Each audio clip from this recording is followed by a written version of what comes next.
generar acá un nivel de aprendizaje que es el objetivo de todos. Primero, agradecer a todos por el esfuerzo, porque esta hora es muy buena. Vamos a decir, no la tenemos muy a la mano. Cuando aprendimos anatomía, de repente la vimos muy de paso, y cuando hemos hecho en algún momento alguna visión, no tenemos una concepción 3D de lo que es el mediastino. Entonces eso dificulta mucho acercarnos, ¿no? Puede bajar. Entonces, como dice, los adultos, ustedes ya son adultos, ¿no? En el aprendizaje de los adultos, porque ya no son niños, ¿sí? Ya no es, ¿cierto? No hay que hacer, es diferente la pedagogía, ¿no? Y los adultos aprenden lo que les interesa, lo que les conviene y lo que tienen accesible, ¿no? Entonces, esperemos que los haga yo interesarse en el tema, ¿no? Yo creo que sí les va a convenir, porque si ustedes reconocen esta patología en algún momento de su carrera, van a hacer cosas importantes. Y accesible vamos a hacerlo porque, como comenzaba diciendo, el mediastino no es un área pues muy conocido, no es muy popular, pero aquí vamos a tratar de hacerla el día de hoy un poquito más cercana.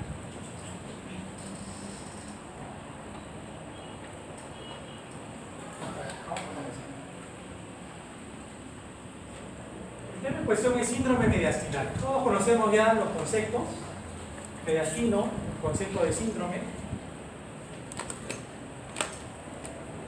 Soy docente en la sede de Rebatear, algunos de ustedes nos conocemos, y a los que no, es un gusto poder tenerlos. Muy bien, vamos a conversar sobre la definición, ¿no? Esta luz,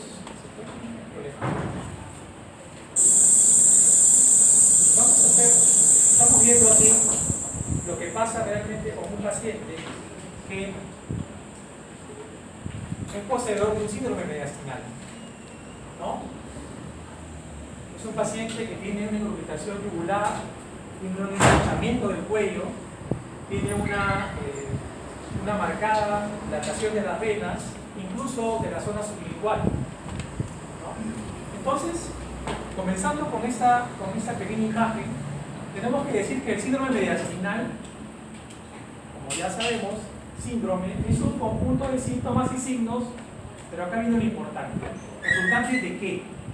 De la compresión de uno o varios órganos del mediastino. Eso es la clave para poder entender este capítulo. Y eso ocurre porque hay un aumento del tamaño de las estructuras, ya sea porque se aceptó un tumor, porque hubo una inflamación o un otro componente congénito adicional. ¿Y qué se inflama? ¿O qué aumenta de tamaño? Los órganos que constituyen el mediastino. Y la sintomatología no es más que la presencia o la expresión de la compresión generada en estas estructuras. A eso le decimos síndrome mediastinal. Entonces, vamos a tener acá un concepto importante. ¿Qué cosa es el mediastino? Hemos hecho una pequeña recreación. Este se vendría a ser un corte axial, ¿no? Y acá tenemos una estructura tridimensional donde podemos encontrar en lo que está remarcado lo que viene a ser el área mediastinal. El mediastino, entonces, ¿qué cosa? Es un espacio anatómico que está localizado en la mitad del tórax, aquí. Está delimitada por delante por nuestro esternón, por detrás por nuestra columna. A ambos lados están las pleuras mediastinales, que van a separarlas evidentemente de los pulmones.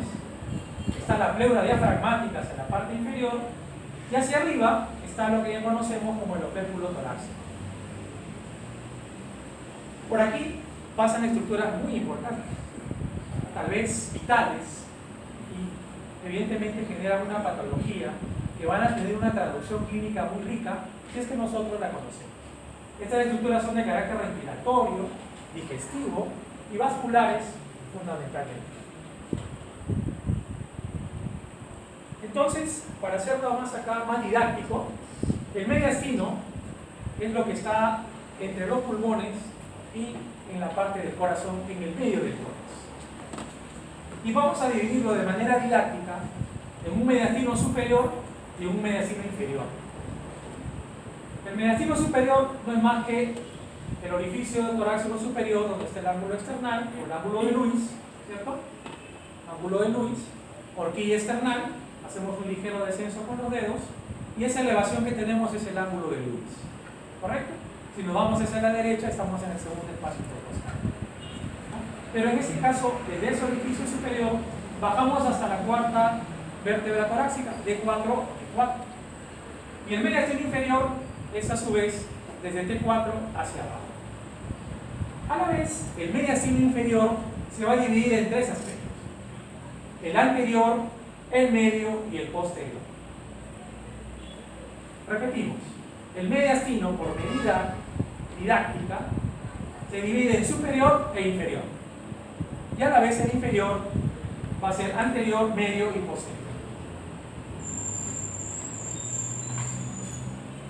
El mediastino, acá tenemos un corte gráfico, tenemos aquí el corazón, tenemos las estructuras vasculares, estamos en una visión lateral, y acá tenemos al mediastino que está dividido en lo que nosotros vamos a enmarcar como parte de nuestro aprendizaje clínico, semiológico.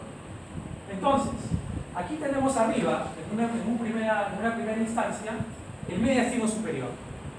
Vemos la zona del opérculo torácico, la costilla, y miren, llega justo hasta T4. Hay una línea imaginaria que comparte el disco entre T4 y T5, y esa línea es la que va a delimitar el mediastino superior. El mediastino inferior, que viene a ser desde esta línea hacia abajo, se va a dividir, como dijimos hace un momento, en tres partes. Están resaltados aquí en rojo. El anterior, o precardíaco, el medio, que involucra el corazón y el pericardio, y el posterior, que tiene que ver relación con la columna vertebral. Entonces, vamos a tener estructuras tanto en el mediastino superior como en el inferior, y cada uno va a dar una semiología y una sintomatología diferente, la cual debemos estar atentos a la hora de entrevistar y hacer abordaje de nuestros pacientes. Entonces, solamente a modo de recordarles, el mediastino superior, entonces, ¿qué contiene el mediastino superior? Contiene el timo, que es una estructura que nace con nosotros, y finalmente desaparece más o menos en la adolescencia. Troncos venosos brachiocefálicos, importante, miren, la vena cava superior, no se olviden, ¿eh? La vena cava superior, es el callado de la aorta, sus ramas, un nudo torácico, los nervios vagos, frénicos, laringio recurrente, la tráquea, el esófago, y también, ¿por qué no?, parte de los músculos prevertebrales. Ese es el mediastino superior. En el mediastino inferior lo hemos dividido en anterior, medio y posterior. ¿Qué tenemos que recordar anatómicamente del anterior? Que va a bastar el timo, sobre todo en los niños, va a haber ramas de los vasos torácicos, grasa y algunos vasos y nódulos linfáticos. En el medio, no se olviden, estaba el corazón, el pericardio fibroso, el corazón mismo y los grandes vasos en su porción inicial. Y acá, y el posterior, miren acá, miren todo lo que hay: aorta torácica, conducto torácico, linfáticos, ácidos, esófago, nervio vago, etcétera, lecho esofágico. Cada una de estas estructuras tiene la posibilidad de ser asiento de patología, ya sea tumoral, ya sea inflamatoria o ya sea congénita. Y su crecimiento va a generar compresión y por lo tanto va a generar un cuadro clínico. En resumen, el síndrome mediastínico es producido fundamentalmente por la compresión de estas estructuras, ya sean vasos, nervios o vía aérea. Entonces, los constituyentes de este síndrome van a ser, si hay un problema a nivel de vasos, fundamentalmente va a recaer en la vena, en este caso la vena cava superior. Si hay un fenómeno obstructivo en las vísceras huecas, estamos hablando del esófago y la tráquea. Y si estamos hablando de una disfunción neurológica, porque hay estructuras nerviosas también, hablamos básicamente de tres nervios neumogástrico, el recurrente izquierdo, el nervio frénico y, por qué no, la cadena simpática. Aquí se resume todo lo que van a encontrar en lo que viene a ser el síndrome mediastínico. Si ustedes recuerdan esto, todo lo demás va a caer por su peso y no requiere memorizar tanto. Entonces, como hemos hecho una separación, decimos, vamos a comenzar a tomar cada una de ellas.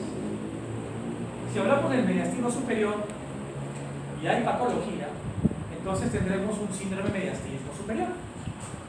Ajá. Y este tiene unos síntomas que son comunes a otros síndromes. Hablamos de disnea. Miren, síntoma más frecuente en el síndrome mediastínico superior. ¿No? Hay una sensación de embotamiento craneal. Hay tos, cefalea y, ¿por qué no?, dolor torácico que empeora, sobre todo cuando el paciente se inclina hacia adelante. Entonces, síntoma más frecuente en el síndrome mediastínico superior. Pero ojo, la disnea es común a muchos otros síndromes. Sí, pero si yo tengo en cuenta esto y después veo esto, el enfoque se completa. Entonces, adicionalmente, el síndrome mediastínico superior está representado por una entidad, que la van a escuchar en algún momento, que se llama el síndrome de la vena cava superior. Es una entidad bastante conocida, la vamos a ver en vivo y en directo, y esta está provocada porque hay una obstrucción de la vena cava superior, ya sea por una compresión extrínseca, ya sea porque haya un trombo dentro de la vena, o ya sea porque hay un compromiso tumoral. Cualquiera de estos elementos, desde afuera o desde adentro, complican la vena y provocan esta signología. Miren, qué interesante. Primero, edema facial del cuello y epictórax superior, el famoso edema en esclavino, ¿no? ¿Correcto? Acá tengo mis clavos, ¿no? Cianosis facial.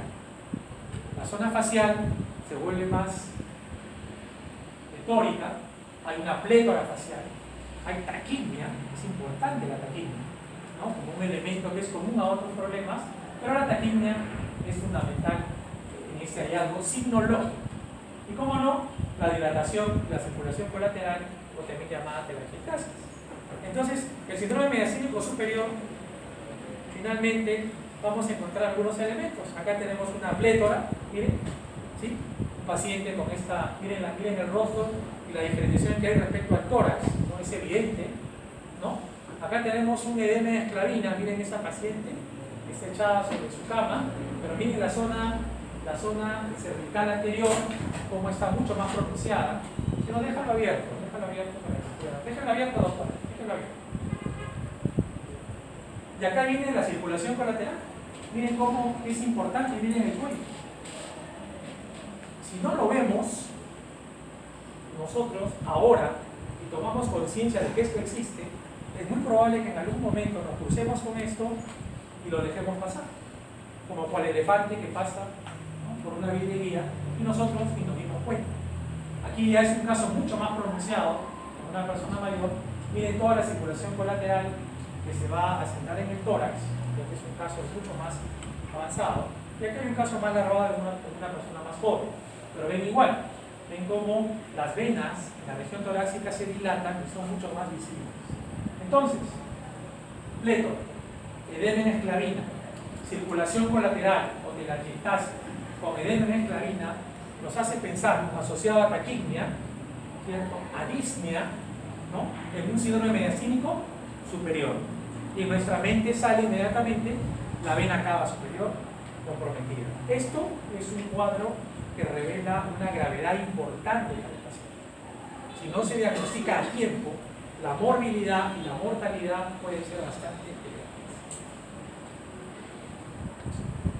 Con el efecto del fuego de los últimos incendios, esto configura síndrome de vena cava superior. Entonces, algunas causas de síndrome de vena cava, porque seguimos sin el síndrome mediastínico, ¿no?, primero que hemos tocado, que es en la parte superior. Las causas tumorales más frecuentes, a ver, cáncer de pulmón, linfoma, ¿cierto? Metástasis. ¿De dónde viene la metástasis?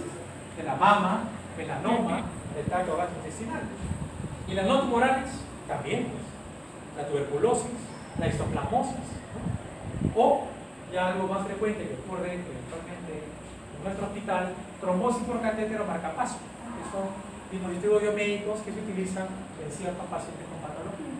Solamente acá para acercarnos un poco a las imágenes, vemos aquí cómo hay la silueta cardíaca, ¿no? Y vemos toda esta zona de aquí, ¿no? Esta es una gran tumoración, una radioopacidad, ¿no? En el área mediastinal. Y si vemos la tomografía en el otro lado, ahí bien claro se señala en la flecha más amplia, en el medio, la vena cava superior que está colapsada por esta región tumoral. ¿No? Aquí hay un proceso expansivo que está comprimiendo acá la vena. Y por lo tanto, y esto se ve, esta es su expresión radiológica, ¿no? Entonces, si tenemos estas imágenes, ¿en qué tenemos que pensar? En ello que tenemos en la región. Tumorales y no tumorales. Tumorales, cáncer de pulmón, linfoma, metástasis.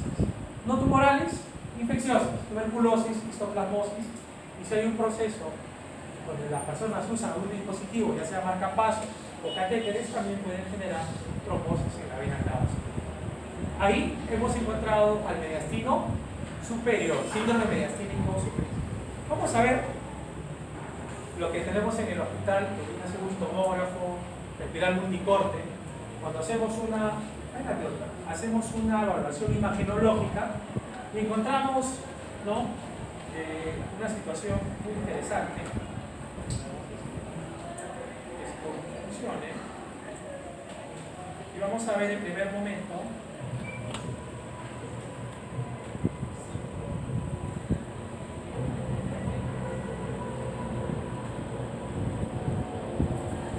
el corte axial de arriba hacia abajo.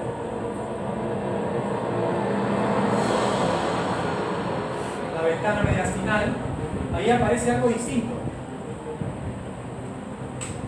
Y eso que está hiperdenso son los vasos con contraste. Sigue siendo axial. Eso es coronal, el gran tumor, eso que está en el medio.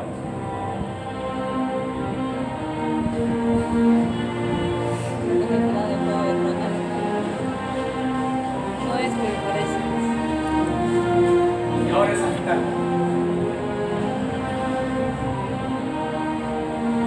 Aquí le aparece Carlos.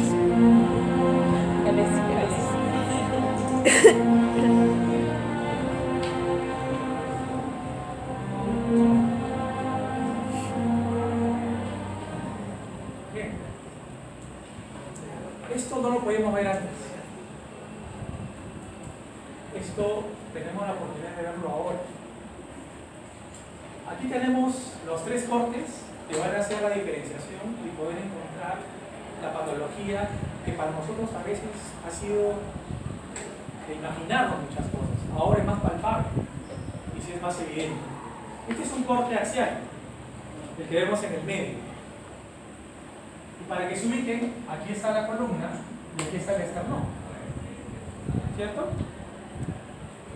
Esto que ven en blanco o hiperdenso son los vasos sanguíneos, es la aorta cortada en el momento que hace el callado. Y miren toda esta zona, ¿no? Que no tiene que estar ahí. Es una gran masa mediastinal. Estamos hablando de un linfoma, un tumor mediastinal. Este mismo tumor dice un corte es coronal, es un corte sagital. Vemos de la misma manera, acá está la zona del hígado, hasta los grandes vasos, acá está el tumor, la columna y la zona anterior. Y en la parte coronal es exactamente igual. Vamos a ver los vasos y hacia arriba se ve lo que debe ser el tumor. Esto puede crecer de una manera subclínica, no dar molestias hasta que llega a un tamaño donde se hace clínico. Y ahí el paciente va a desarrollar el cuadrito que vimos en antes. Disnea, ¿sí? Signológicamente hay taquipnea, edema en esclavina, ¿no? Rubicundez facial, ¿cierto? Taquimia que habíamos dicho, todo lo que genera el síndrome mediastínico superior.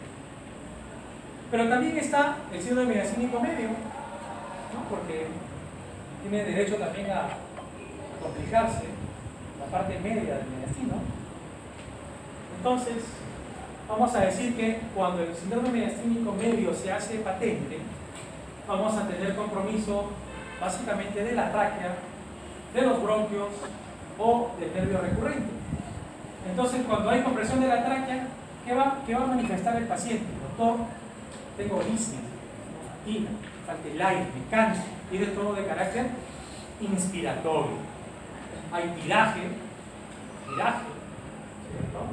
Hay una tos ronca y hay cianosis. Eso es lo que compromete a la tráquea. Cuando, sin embargo, se hace una compresión del bronquio, es una estructura mucho más alargada, hay tiraje, hay examen clínico, que estamos aprendiendo en este segmento, hay un mullo vesicular disminuido, está abolido. En el caso de la oclusión total del bronquio, evidentemente va a haber un síndrome atelectásico. Y finalmente, si se comprime el nervio recurrente, ¿qué va a pasar? Ocasionamos parálisis de las cuerdas vocales, teniendo tos de carácter bitonal. Entonces, a ver si hacemos un poquito de oído, para que se escuche.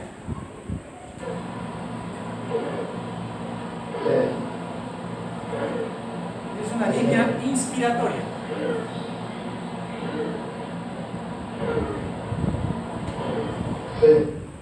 Y ahora vamos a escuchar lo que vendría a ser una tos exigente que desarrolla inicialmente una voz bitonal, ¿no?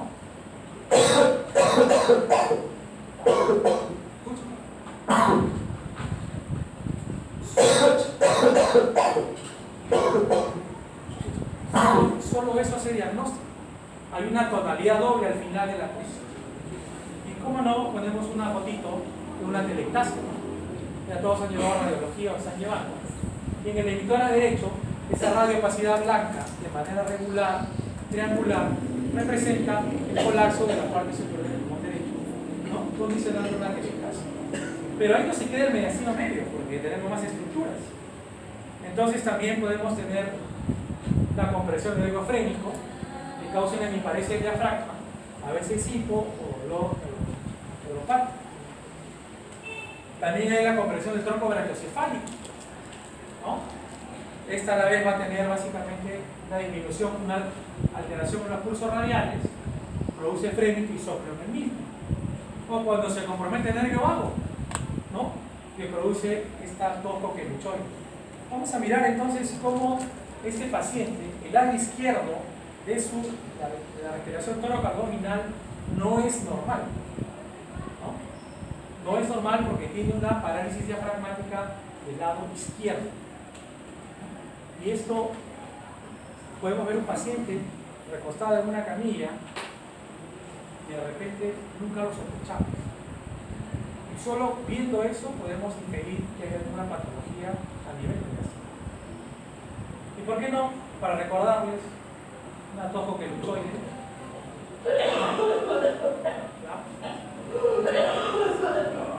¿No? ¿Ya?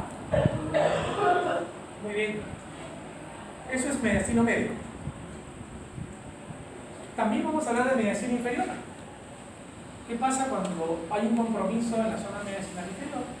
Hay una compresión de la vena cava inferior y el paciente va a desarrollar hepatomegalia, ascitis, edemas en extremidades, y por qué no, esplenomegalia de circulación colateral.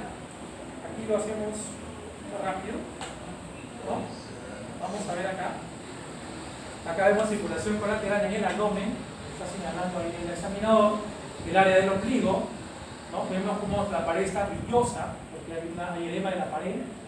En la región testicular vemos cómo hay dilatación varicial. Y miren los edemas en ambas extremidades, a predominio en este caso del lado derecho. Hay brillo. Eso es lo que produce el síndrome mediastínico inferior, ¿no? Parte de este cuadro. Muy bien, y terminamos hablando del síndrome mediastínico posterior. Dijimos que también había una parte de atrás que se conectaba con la columna, ¿cierto? Y la parte posterior del corazón. tenemos 10 minutos.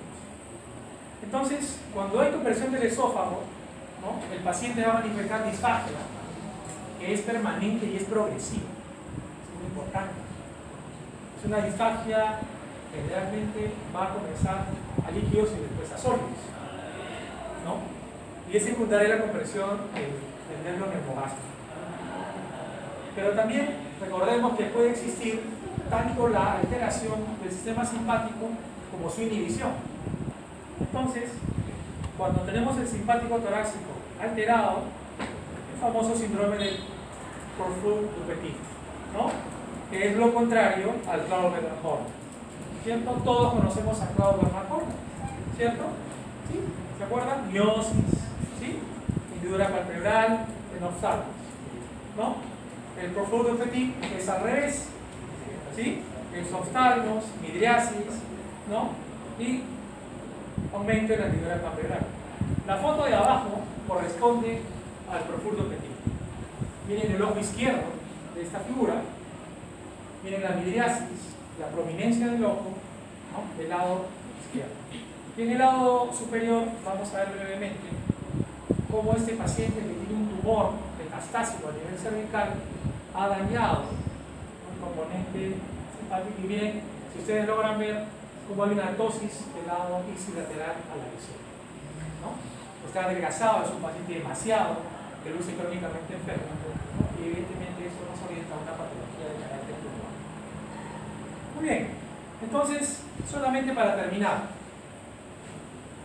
cuando vamos a acordarnos del mediastino anterior, miren la cantidad de elementos patológicos que podemos encontrar. A nivel prevascular, el bocio, lesiones en timoma, carcinoma, tumores de células germinales. A nivel del área precardíaca, vamos a encontrar la hernia de Morgani, adenopatías, y bueno, como no, a veces hemangiomas que pueden haber. No olvidarnos, esto es mediastino anterior. Acuérdense que el mediastino superior, mediastino inferior, y el inferior se divide en anterior, medio y posterior. Nos vamos al mediastino medio. ¿Qué vamos a ver? Ganglios, aneurisma del arco aórtico, la arteria pulmonar prominente, algunos quistes pericárdicos y, como no, alguna lesión traqueal. Y nos despedimos con el mediastino posterior. El mediastino posterior nos va a identificar lesiones en el esófago, aneurisma de la aorta pero descendente, accesos paraespinales y, por qué no, a veces, muy raramente, un meningocele lateral. Entonces, esos tres elementos anatómicos van a ser asientos de patología que van a finalmente llevar al paciente a una manifestación primero sintomatológica y después signológica. Eso es en relación, estimados alumnos, a lo que es síndrome mediastinal. Antes de venir acá me encontré con una piedra en el camino y decíamos, ¿qué hacemos? Porque muchas piedras tenemos en el camino, ¿no? Algunos no han podido venir porque se han encontrado con alguna de ellas. Voy a leerles esto a ver si, a modo de lo que aún los que están todavía lúcidos, lo puedan conocer. Dice, respecto a la piedra, el distraído tropezó con ella, el violento la utilizó como proyectil, el emprendedor construyó con ella, el campesino cansado la usó como asiento, para los niños fue un juguete, David mató a Goliat y Miguel Ángel le sacó la papeleta. En todos los casos, la diferencia no estuvo en la piedra, sino en la persona. No existe piedra en el camino que no puedas aprovechar para tu propio crecimiento. No olvidemos eso cada vez que encontremos una piedra en nuestro camino. Muchas gracias.